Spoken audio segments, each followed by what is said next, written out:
One of my favorite YouTubers back in the day was FPSRussia. Guys, this was a YouTuber who I absolutely loved to watch. He always had different types of real weaponry on his YouTube channel, and I feel bad for all of you who are newer to YouTube who never got to watch his content on YouTube. But this guy would always have different weapons, and he would, in his videos show him using them, and they would, like, him and his production team would be blowing stuff up and using, we're talking like rocket launchers and ARs and SMGs and all different types of weapons, right? Well, all of a sudden, guys, he basically disappeared off the face of YouTube, and everyone's wondered what happened to him, and is he ever going to return back to YouTube? So let's talk about it. So guys, very popular YouTuber. He had around 10 million subscribers. As of now, which is of course in 2020, he did lose a lot of subscribers, I believe. I think he was close to 10 million, but he ended up losing a lot of subscribers because of inactivity on his YouTube channel. But with that being said, guys, his videos were viewed by so many people. We are talking millions upon millions, almost billions of views on his YouTube channel. And ultimately, guys, it all just pretty much came crashing down in a matter of no time.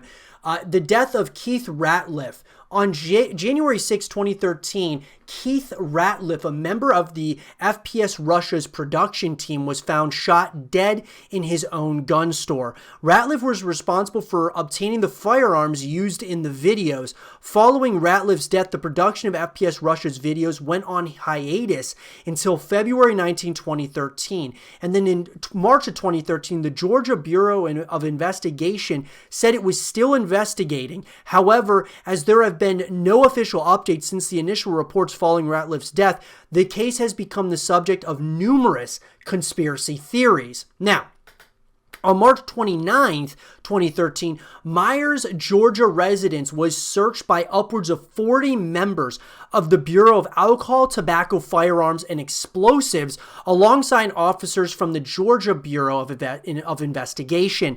The investigators also searched Myers' father's nearby farm, a frequent filming location for FPSRussia.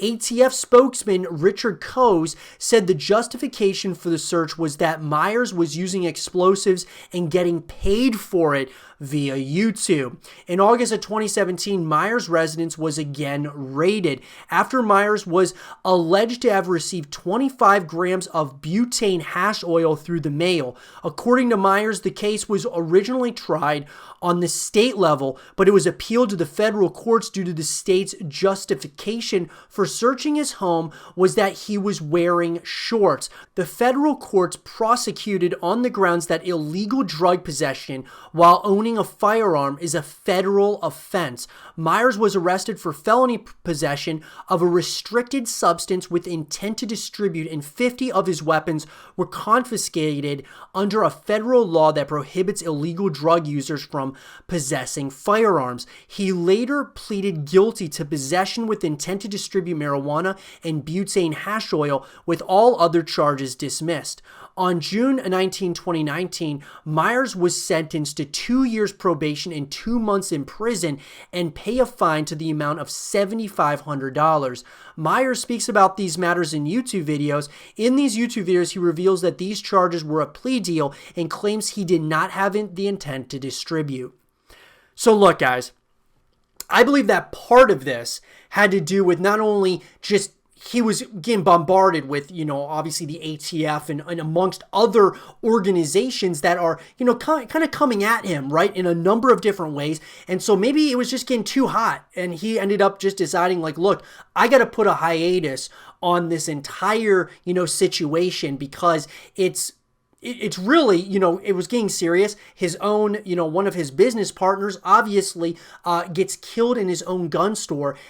Guys, that is a huge deal. And the fact of the matter is now there's tons of conspiracy theories around it. And FPSRussia is, he's going to be kind of looking at this and thinking, is it really worth continuing the YouTube videos with firearms and things of that nature if I've got the ATF and other, means of, other companies and investigation bureaus that are searching his home and all of that. So at the end of the day, you got to wonder yourself, why would you put yourself through all of that? So at the end of the day, guys, you have to ask yourself, is it really worth it? And I think Kyle kind of answered that question saying it's not really worth continuing to do this with FPS Russia, but he is still on YouTube. He's running, it's basically a podcast essentially called Painkiller Already, and he's been doing this now for quite some time on the YouTube channel, which is really actually quite awesome that he still is, he came back to YouTube, he's continuing to create content, but in a completely different way at this point. So I think a couple of things led to the demise of FPS Russia. Number one, the death of Ratliff. Obviously, a guy who was like on his production team. That was a massive deal. Number two would be, guys, probably the ATF raiding Kyle Meyer's home. So raiding his home, guys, that's, kind of strike number two there. And then there was a second ATF raid as well as an arrest on Kyle, which probably at this point, it's just at the end of the day, there's just too many signs. It's like a sign from God saying, look, you shouldn't be on this YouTube channel anymore, and you got to like just cut ties with it and start doing your own thing. And I think a podcast is a great place for him to be, is creating content, but just in a totally different way, sitting down and just talking. And at the end of the day, that was what people really went to these YouTube videos for. They went to watch him. They also watched him, of course, to blow up stuff. But at the same time, he, of course, was just a figure and a person who absolutely so many people totally were all into. People just absolutely like loved this guy from a personality perspective, as well as like just, his video and content creation. So where can you find him at this point, guys? You can, of course, you can still find Kyle on YouTube. Painkiller Already, of course. And he also has his podcast that is on Twitch as well. So he kind of streams it on Twitch, I believe, and then it uploads on YouTube. So it's kind of one of those things. But it's really cool that he is still in the scene. But that's essentially what happened to FPS Russia. It was kind of like these three strikes. The death of a production, one of his business partners. Number two was a raid from the ATF. And number three was another raid from the ATF, as well as an arrest. And so at the end of the day, guys, I can't blame him for cutting ties with FPS Russia. I just love that he's still back on YouTube, creating content and such, and still, doing it in a different way. That being, of course, in a podcast format.